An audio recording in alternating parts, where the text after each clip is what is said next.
तर विद्यार्थ्यांनो, एका आपल्या नवीन आणि फ्रेश अशा व्हिडिओमध्ये आपले रोजच्यासारखे सर्वांचे स्वागत आहे। तर मित्रांनो, आजच्या व्हिडिओमध्ये आपण आज झालेला जिल्हा परिषद भरती पेपर यामध्ये विचारण्यात आलेले काही अतिसंभाव्य क्वेश्चन या व्हिडिओमध्ये आपण आज कव्हर करणार आहोत। या कारणास्तव मित्रांनो, व्हिडिओ शेवटपर्यंत पाहायचा आहे आणि चॅनलवर आपण जर नवीन असाल तर चॅनलला सबस्क्राइब नक्की करायचं आहे, का तर अशी नवीन आणि महत्त्वपूर्ण माहिती आपणास मिळत राहील।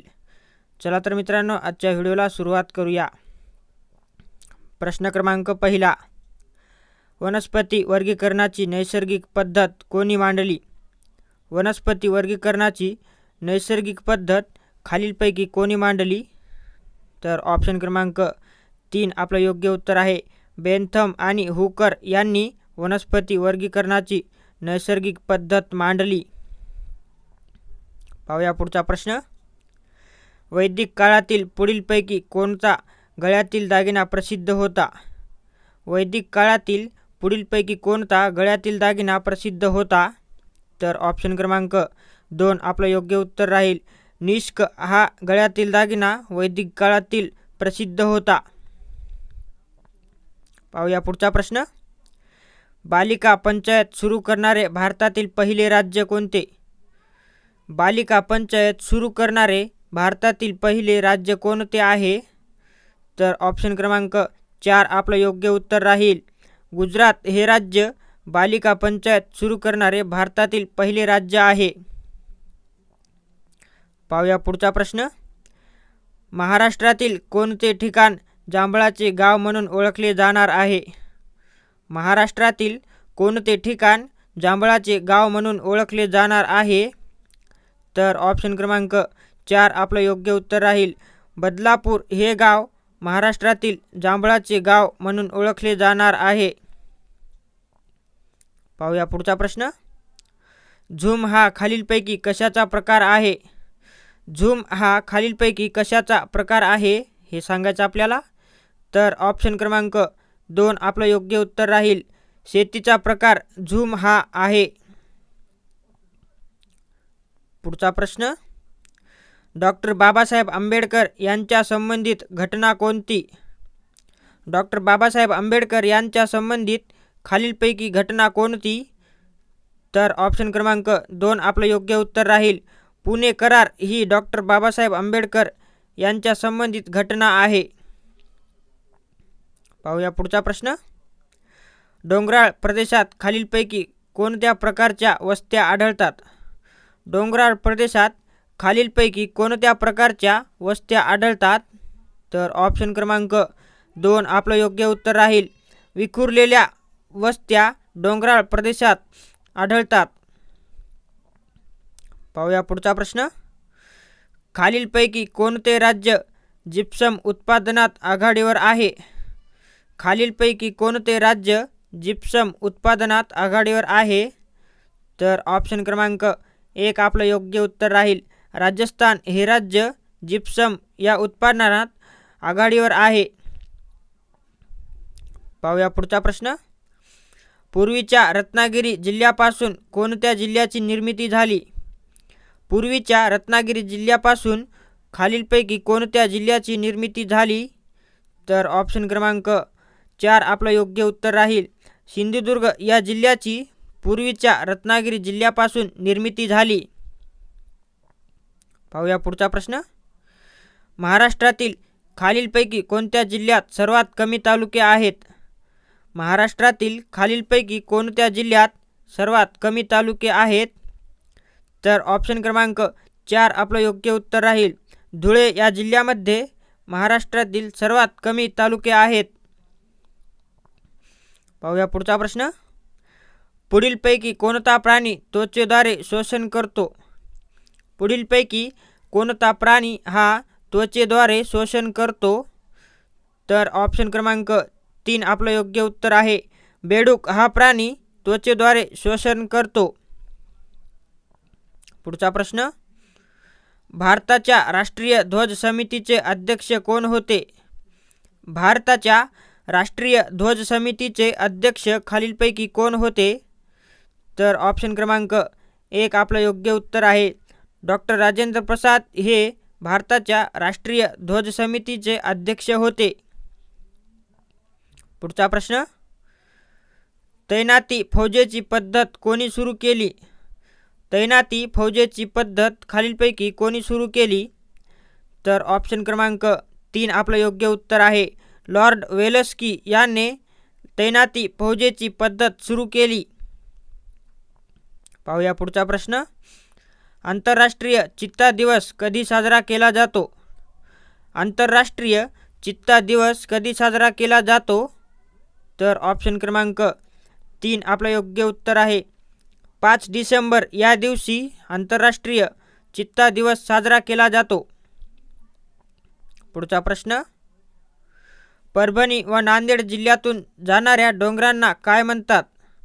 परभणी व नांदेड जिल्ह्यातून जाणाऱ्या डोंगरांना खालीलपैकी काय म्हणतात? तर ऑप्शन क्रमांक 3 आपलं योग्य उत्तर आहे. निर्मल रांगा असे परभणी व नांदेड जिल्ह्यातून जाणाऱ्या डोंगरांना म्हणतात. पुढचा प्रश्न, भारताच्या पश्चिम घाटात कोणत्या प्रकारचा पाऊस पडतो? भारताच्या पश्चिम घाटात कोणत्या प्रकारचा पाऊस पडतो? तर ऑप्शन क्रमांक 3 आपलं योग्य उत्तर आहे. प्रतिरोध प्रकारचा पाऊस भारताच्या पश्चिम घाटात पडतो. पुढचा प्रश्न, ज्योतिबा फुले यांच्या शाळेतील पहिली अस्पृश्य विद्यार्थिनी कोण होती? ज्योतिबा फुले यांच्या शाळेतील पहिली अस्पृश्य विद्यार्थिनी खालीलपैकी कोण होती? तर ऑप्शन क्रमांक 2 आपलं योग्य उत्तर आहे. मुक्ता साळवे ही अस्पृश्य विद्यार्थिनी ज्योतिबा फुले यांच्या शाळेतील पहिली विद्यार्थिनी होती. पुढचा प्रश्न, ग्रामसेवकाची नेमणूक करण्याचा अधिकार कोणाला असतो? ग्रामसेवकाची नेमणूक करण्याचा अधिकार खालीलपैकी कोणाला असतो? तर ऑप्शन क्रमांक 2 आपलं योग्य उत्तर आहे. मुख्य कार्यकारी अधिकारी यांना ग्रामसेवक नेमणूक करण्याचा अधिकार असतो. पुढचा प्रश्न, अकोला जिल्ह्याच्या दक्षिणेस कोणता जिल्हा आहे? अकोला या जिल्ह्याच्या दक्षिणेस खालीलपैकी कोणता जिल्हा आहे? तर ऑप्शन क्रमांक 4 आपलं योग्य उत्तर आहे. वाशिम हा जिल्हा अकोला जिल्ह्याच्या दक्षिणेस असलेला जिल्हा आहे. पुढचा प्रश्न, कर्जन वायली याला गोळ्या घालून कोणी ठार केले? कर्जन वायली याला गोळ्या घालून कोणी ठार केले? तर ऑप्शन क्रमांक 3 आपलं योग्य उत्तर आहे. मदनलाल धिंग्रा यांनी कर्जन वायली याला गोळ्या घालून ठार केले. पुढचा प्रश्न, खालीलपैकी सर्वप्रथम प्लास्टिकच्या नोटा कोणत्या देशाने बाजारात आणल्या? खालीलपैकी सर्वप्रथम प्लास्टिकच्या नोटा कोणत्या देशाने बाजारात आणल्या? तर ऑप्शन क्रमांक 1 आपलं योग्य उत्तर आहे. ऑस्ट्रेलिया या देशाने सर्वप्रथम प्लास्टिकच्या नोटा बाजारात आणल्या. पुढचा प्रश्न, अन्नपदार्थाची ऊर्जा कोणत्या परिमाणात मोजली जाते? अन्नपदार्थाची ऊर्जा ही खालीलपैकी कोणत्या परिमाणात मोजली जाते हे सांगायचं आपल्याला. तर ऑप्शन क्रमांक 4 आपलं योग्य उत्तर आहे. कॅलरीज या परिमाणात अन्नपदार्थाची ऊर्जा मोजली जाते. पुढचा प्रश्न, पृथ्वीच्या शिलावरणात सर्वाधिक प्रमाणामध्ये कोणते मूलद्रव्य आहे? पृथ्वीच्या शिलावरणात सर्वाधिक प्रमाणामध्ये कोणते मूलद्रव्य आहे? तर ऑप्शन क्रमांक 4 आपलं योग्य उत्तर आहे. ऑक्सिजन हे मूलद्रव्य पृथ्वीच्या शिलावरणात सर्वाधिक प्रमाणात आहे. पुढचा प्रश्न, इंडियन लीगची स्थापना कोणी केली? इंडियन लीगची स्थापना खालीलपैकी कोणी केली? तर ऑप्शन क्रमांक 2 आपलं योग्य उत्तर आहे. शिशिर कुमार घोष यांनी इंडियन लीगची स्थापना केली. पाहूया पुढचा प्रश्न, कोणता दिवस स्वच्छता दिन म्हणून पाळला जातो? खालीलपैकी कोणता दिवस स्वच्छता दिन म्हणून पाळला जातो? तर ऑप्शन क्रमांक 3 आपलं योग्य उत्तर आहे. 2 ऑक्टोबर हा दिवस स्वच्छता दिन म्हणून पाळला जातो. पुढचा प्रश्न, राष्ट्रीय ग्रामीण आरोग्य अभियानाची सुरुवात कोणत्या वर्षी झाली? राष्ट्रीय ग्रामीण अभियानाची सुरुवात कोणत्या वर्षी झाली? तर ऑप्शन क्रमांक 2 आपलं योग्य उत्तर आहे. 2005 या साली राष्ट्रीय ग्रामीण आरोग्य अभियानाची सुरुवात झाली. पुढचा प्रश्न, डॉक्टर बाबासाहेब आंबेडकर यांनी बौद्ध धर्म कोठे स्वीकारला? डॉक्टर बाबासाहेब आंबेडकर यांनी बौद्ध धर्म कोणत्या ठिकाणी स्वीकारला? तर ऑप्शन क्रमांक 3 आपलं योग्य उत्तर आहे. नागपूर या ठिकाणी डॉक्टर बाबासाहेब आंबेडकर यांनी बौद्ध धर्म स्वीकारला. पुढचा प्रश्न पाहूया.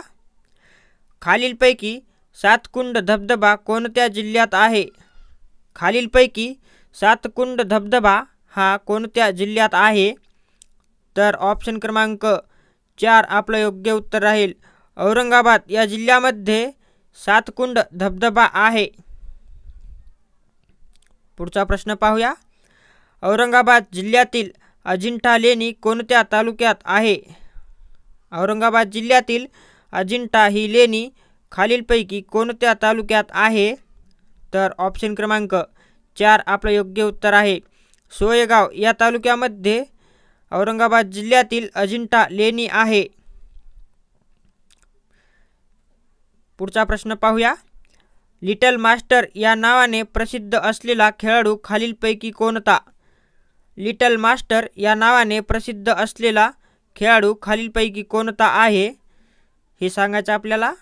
तर ऑप्शन क्रमांक 3 आपलं योग्य उत्तर आहे. सुनील गावस्कर हा खेळाडू लिटल मास्टर या नावाने प्रसिद्ध असलेला खेळाडू आहे. तर विद्यार्थ्यांनो, आपल्याला आजचा व्हिडिओ आवडला असेल तर व्हिडिओला लाईक आणि चॅनलला सबस्क्राईब नक्की करायचं आहे. आपण भेटूया नेक्स्ट व्हिडिओमध्ये.